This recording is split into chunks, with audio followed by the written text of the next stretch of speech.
Tugas konstitusional ini dikuatkan dalam pasal 31 Undang-Undang Dasar 45 yang telah diamandemen. Khusus terkait bidang pendidikan, pasal tersebut secara jelas menyebutkan bahwa setiap warga negara berhak mendapatkan pendidikan dan setiap warga negara wajib mengikuti pendidikan dasar dan pemerintah wajib membiayainya. Tentang pembiayaan ini lebih lanjut ditekankan sekurang-kurangnya 20% baik APBN maupun APBD.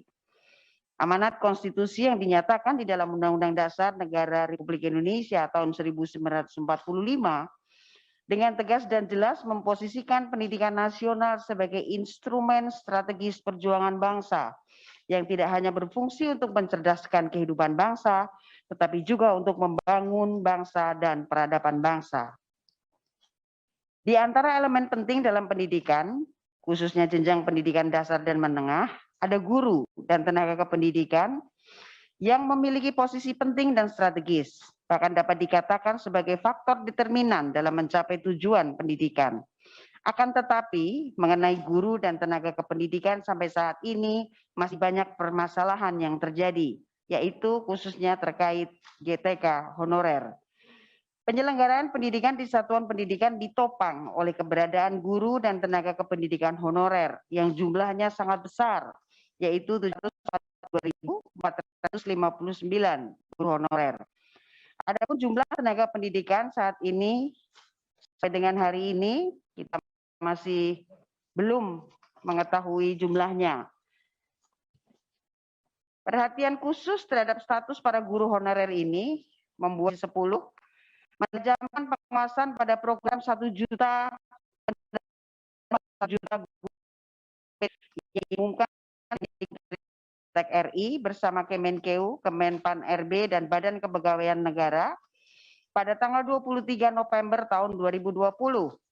Hasil Komisi 10 antara lain adalah adanya afirmasi nilai tambahan bagi guru di atas 35 tahun, guru penyandang disabilitas, dan nilai tambah bagi guru honorer THK 2.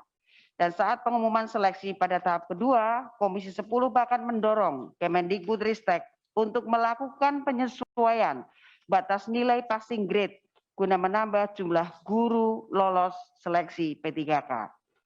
Walaupun demikian, Komisi 10 terus mengikuti perkembangan program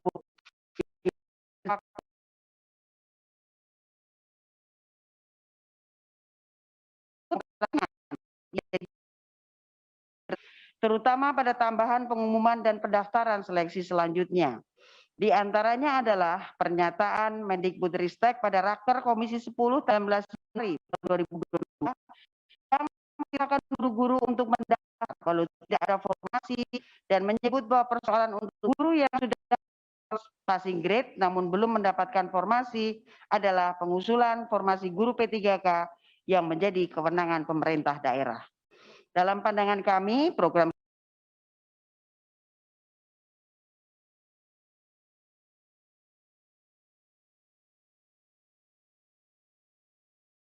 implementatif masih banyak hal yang perlu diperbaiki.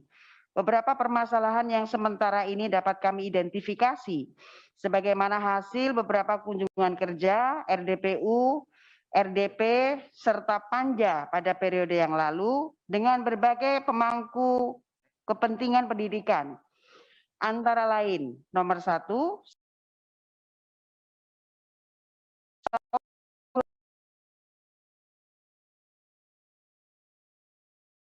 yang 93.840. Yang kedua, guru bahasa daerah, guru PJOK, guru agama, guru kesenian, dan guru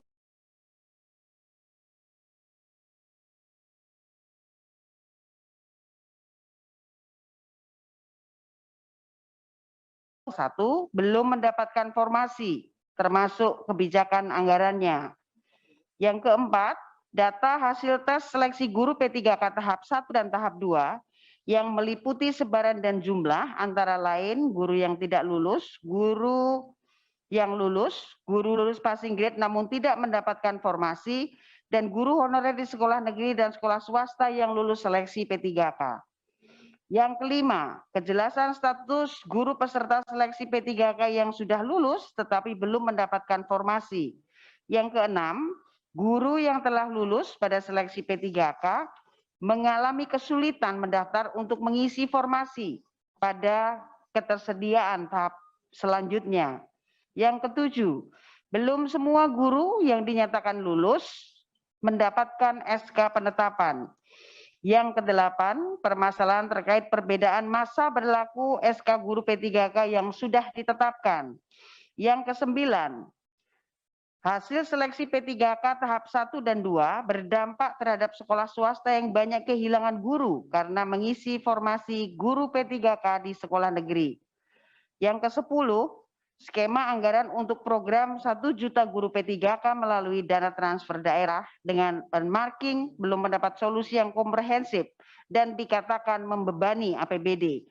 Sampai saat ini Pemda belum mendapatkan kepastian jumlah dan mekanisme penyalurannya. 11, usulan formasi P3K oleh pemerintah daerah tidak mengikuti jumlah kuota karena mengacu pada ketersediaan anggaran masing-masing daerah. 12, ketersediaan anggaran pelaksanaan seleksi GTK P3K di daerah juga menjadi beban tertentu bagi pemerintah daerah. 13, kesiapan anggaran daerah ketika adanya SK penetapan guru P3K. Pemda belum sepenuhnya yakin bahwa gaji dan tunjangan guru dipenuhi dari APBN melalui DAU. Yang ke-14, kepastian penetapan waktu pelaksanaan seleksi P3K tahap berikutnya. Berdasarkan deskripsi dan identifikasi permasalahan di atas, Panja Formasi GTK P3K tahun 2022 akan fokus untuk mengevaluasi program 1 juta P3K, khususnya terkait formasi GTK P3K, untuk terus memastikan terpenuhinya kebutuhan guru dan tenaga kependidikan yang merata dan memiliki standar nasional pendidikan.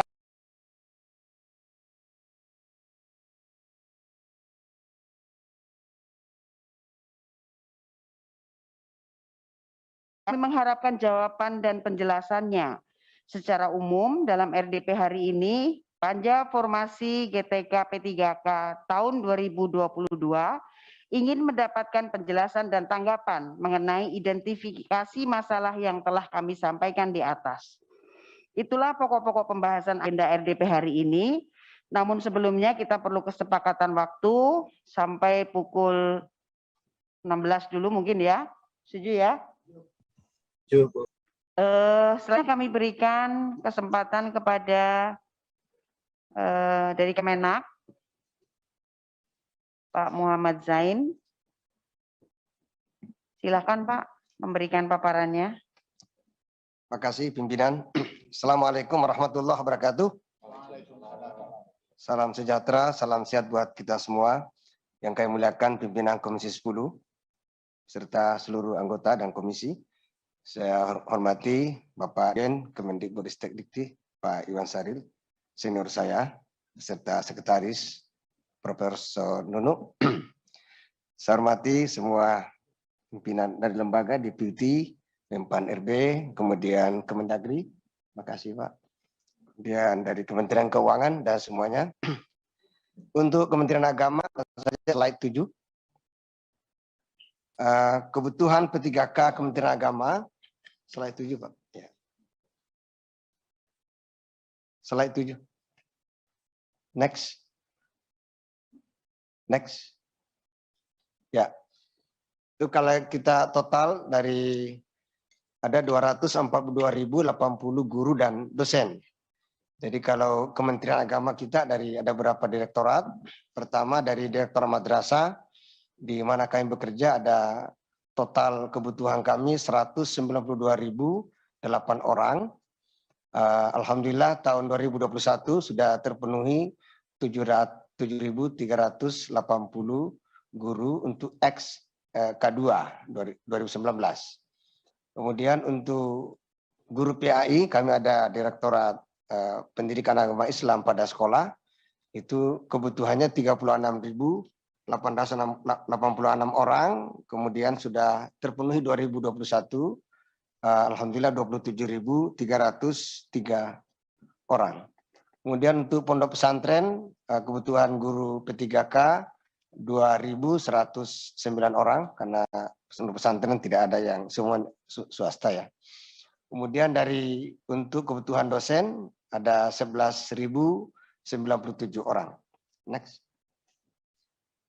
Izin pimpinan untuk proses pengangkatan P3K dari Biro Kepegawaian itu ada berapa tahapan. Ya, pertama ya promosi kita 2021 tadi yang X-K2 2019 itu ada 9.453 orang dan insya Allah next tahun ini akan dikasih SK-nya tanggal 1 April 2022. Ini yang ditunggu-tunggu banyak orang dan insya Allah Pak Sekjen yang langsung memimpin pembagian SK tersebut. Next.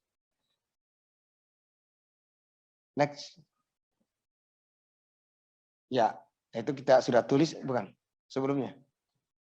Insya Allah sudah siap ya, SK pengangkatan calon P3K dan surat pernyataan rencana penempatan direncanakan pada hari Jumat tanggal 1 April 2022 dan insya Allah mudah-mudahan tidak ada halangan dan ini yang ditunggu-tunggu oleh semua publik kita dan terima kasih juga dari Menpan RB sudah ada persetujuan dari beliau untuk surat itu ke Menteri Agama dan mudah-mudahan ini tidak ada masalah atau kendala yang berarti.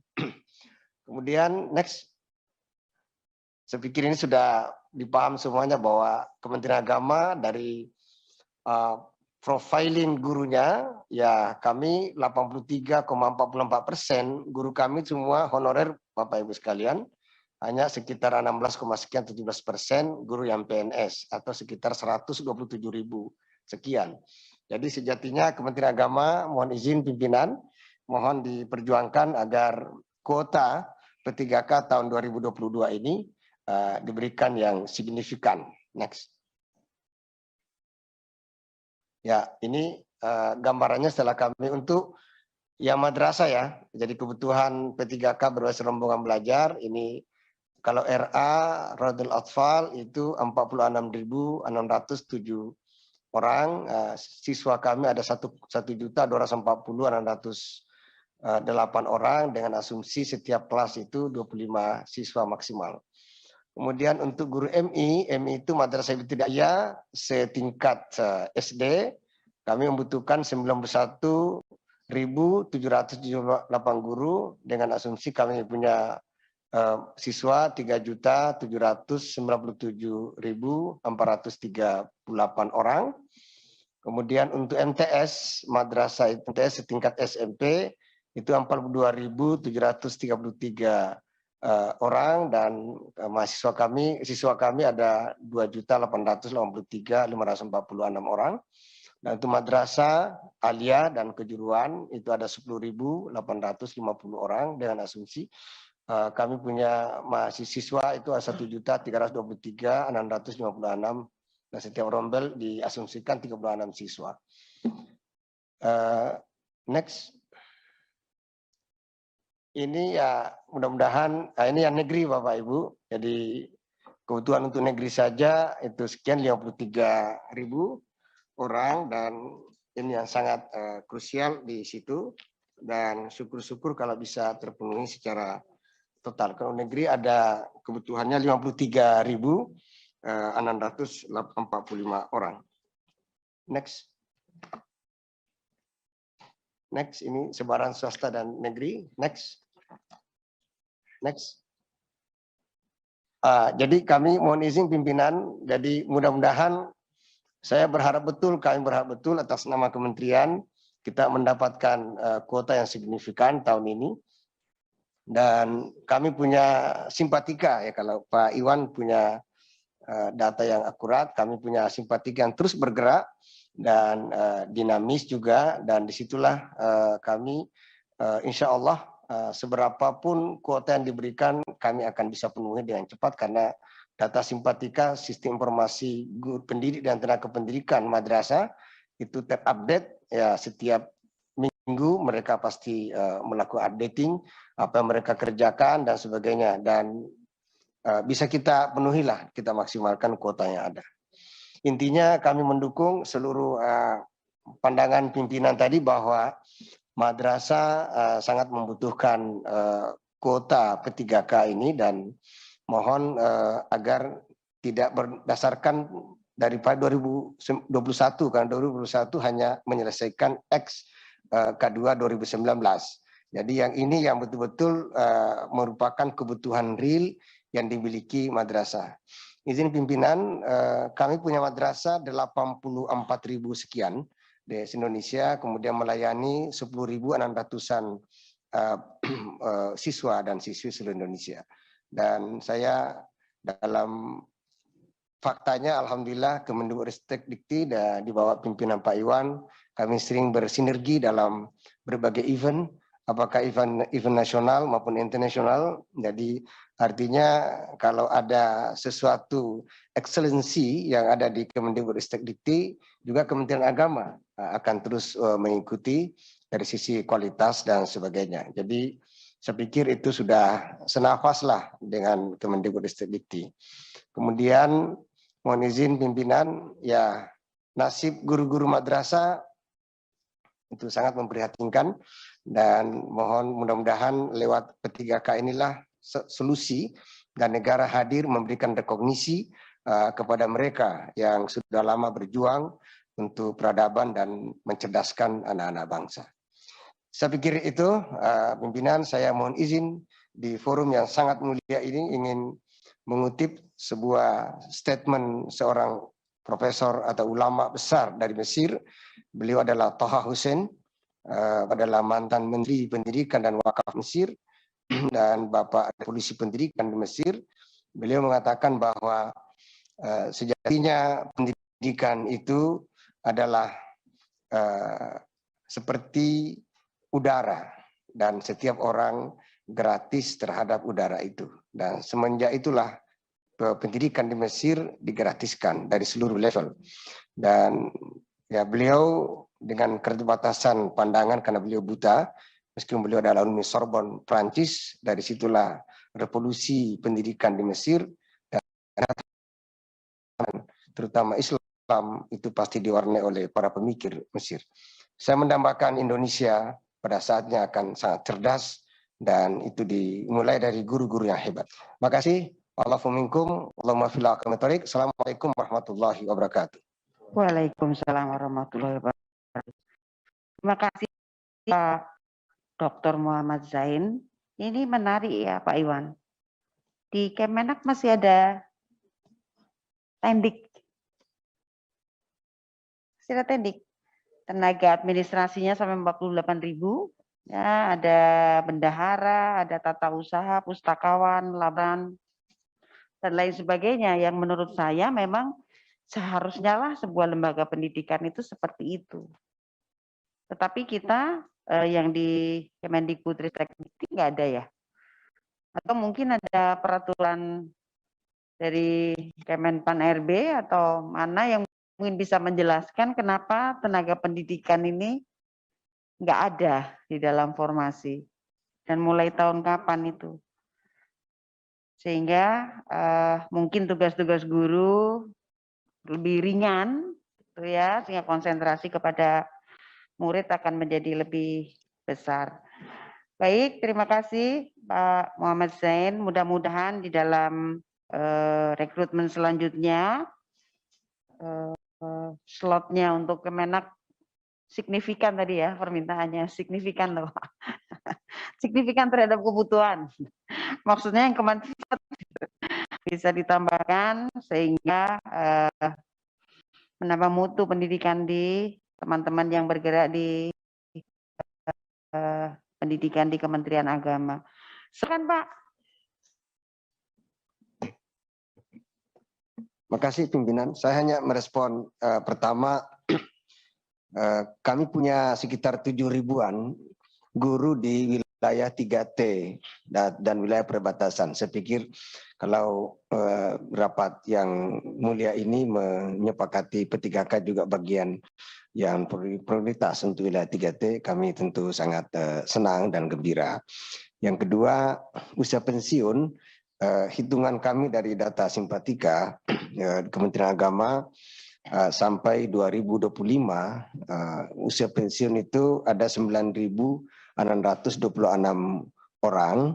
Kalau sampai 2027 kami punya usia pensiun 21.233 PNS. Kemudian untuk yang non PNS usia 60 tahun pada tahun 2027 ada 27.474 orang. Itu artinya bahwa 5 tahun dari sekarang Kementerian Agama memiliki usia pensiun 48.707 orang. Jadi ini penting sekali Ibu Pimpinan dan seluruh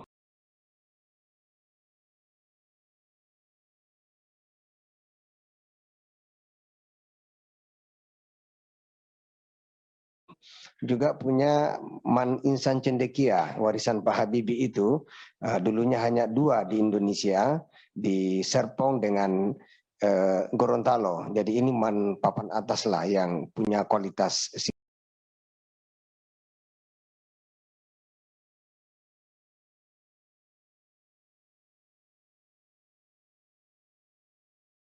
Jadi kalau pimpinan memberikan kuota yang signifikan Kementerian Agama tahun 2022 itu bukan hanya madrasah-madrasah yang swasta itu, sampai Man IC sekalipun juga akan sangat membutuhkan kualitas kuota P3K. Jadi ini memang sangat kami butuhkan.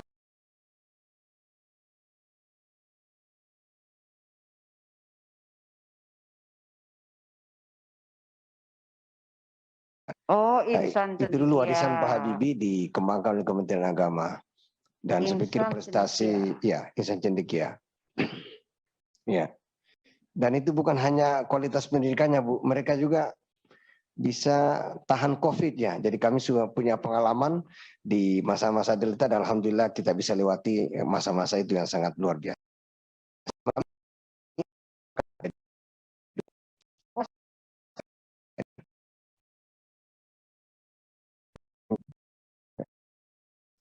Pak Muhammad Zain ya. Berarti dari Kementerian Agama juga butuh P3K ini, Pak Menpan RB dan Pak Kemendagri ini. Harusnya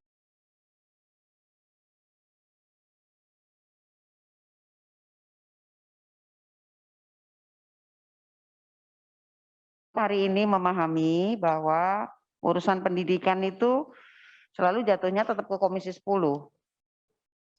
Jadi mungkin ada usulan nanti tambah Kemenaknya di Komisi 10 yang khusus pendidikan atau bagaimana ini supaya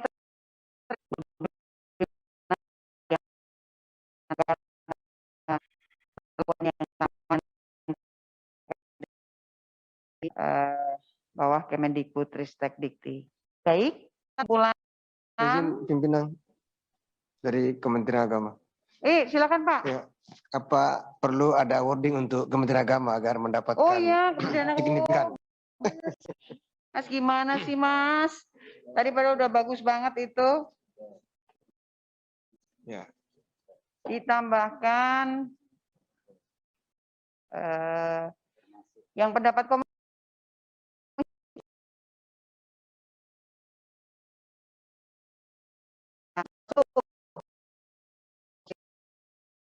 mendorong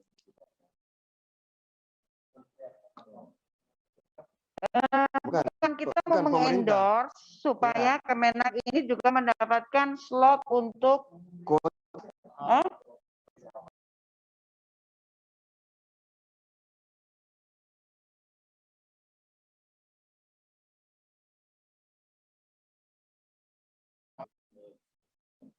atau pemerintah aja, Kemenpan ya, Kemenpan RB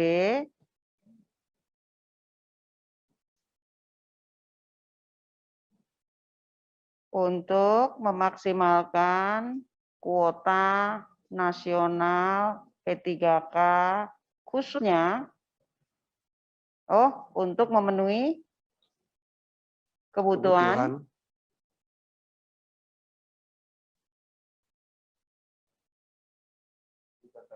guru dan tendik. Guru dan tendik. Ya. Guru dan tenaga pendidikan madrasah. Dan Madrasah.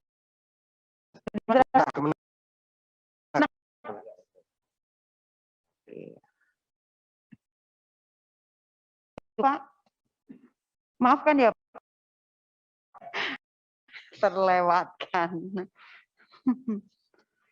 Apakah bisa diterima ini Bapak Ibu sebagai keputusan Komisi 10 hari ini? Terima kasih.